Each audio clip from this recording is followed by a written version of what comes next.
Antud juhul me siis tahame siia lisada proovipunktid.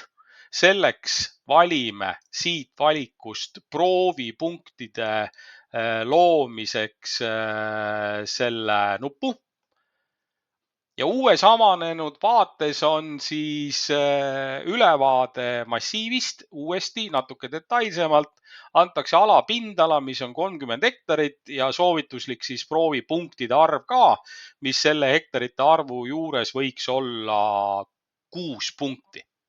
Nüüd kõige suurem muudatus eelneva rakendusega võrreldes on see, et on olemas kiirnupu funktsioon, mis genereerib teile proovid vanade proovikohtade asukohta täpselt sama koha peal, ilma et te peaksite ise mingisuguseid lisaliigutusi tegema. Et selleks siis vajutate seda nuppu ja hetkega siis need proovid teile lisatakse ja nüüd on kohe võimalus kas muuta neid proovi asukohti, neid ka siia lisada või kustutada.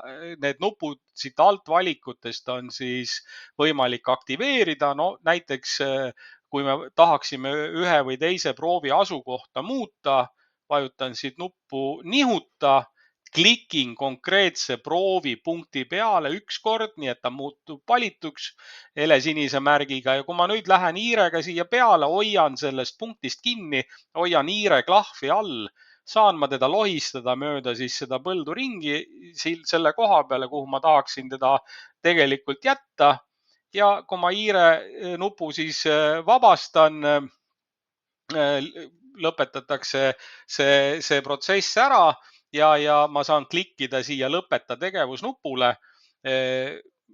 peale mida ma saan oma töö siis ka salvestada,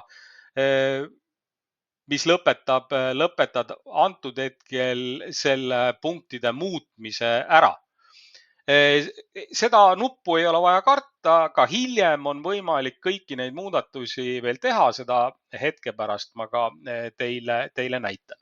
Ja lisaks eelnevale siis on võimalik loomulikult ka käsitsi proovipunkti lisamist teha.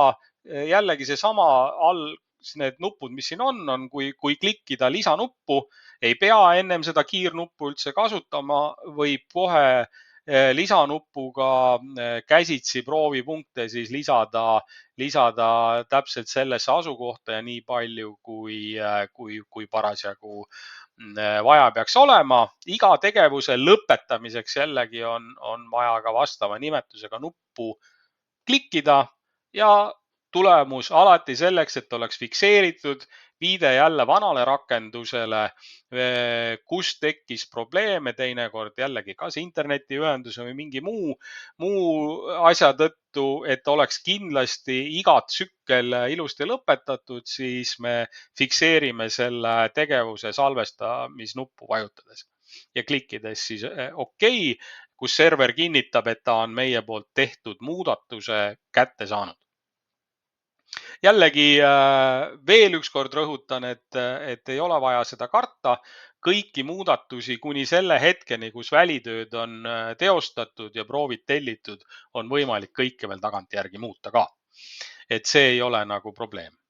Nüüd edasi on teil kaks varianti. Kas te lisate proovipunkti, need pikad numbrid nüüd kohe tööprotsessi käigus või te tahate kõik naaberpõllud siin ümberringi, naaberpõllud ja massiivid ka nii-öelda proovipunktid ära lisada ja pärast nende proovipunktidega tegeleda. Selleks on teil võimalik siis vajutada siit nuppu järgmise tööala valik ja vastavad valikud siis teha ja punktid lisada. Või antud juhul teeme nii, nagu mina praegu teen, ehk siis ma lähen kohe proovipunkte ja proovipunktidele siis numbreid lisama, klikkides siis proovinumbrite sakil.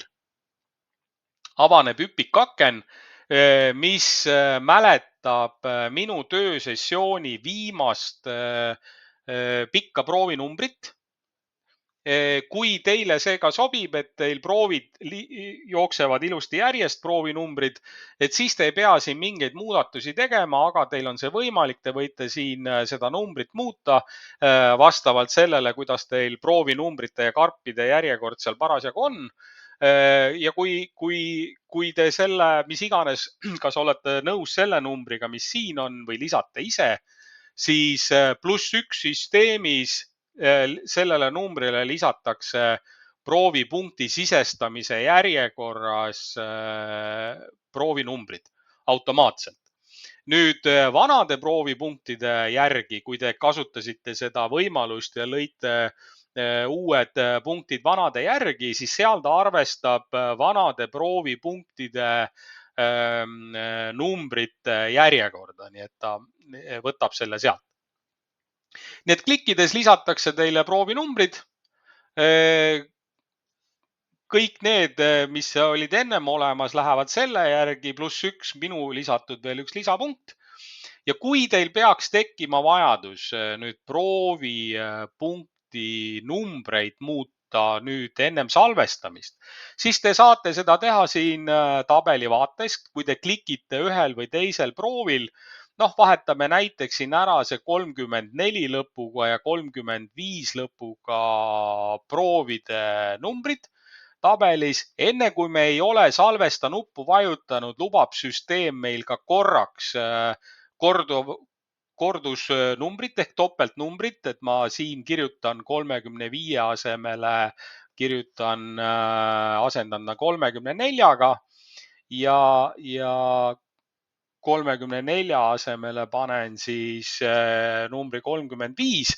Nagu te näete, süsteem ei lase teil ka eksida sellega, et kui te siit ühe numbri lõpust kustutate, te saate kohe veateate, et number peab olema 7-kohaline. Et ka siin on see hetk, kus viga siis ei saa tekkida.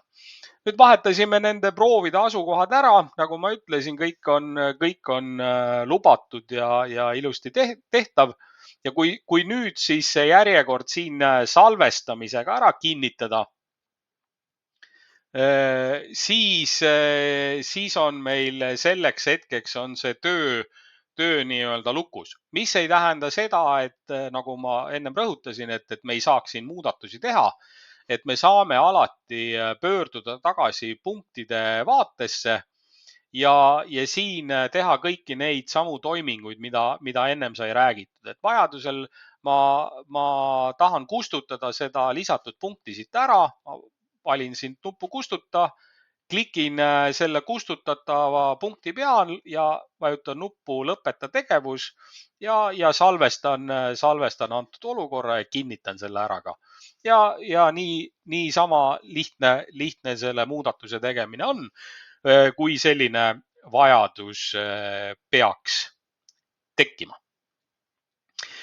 Nüüd jällegi, et ka siin on siis proovinumbrite juures on see võimalus, et kiirnupuga minna kohe järgmise tööala valiku juurde.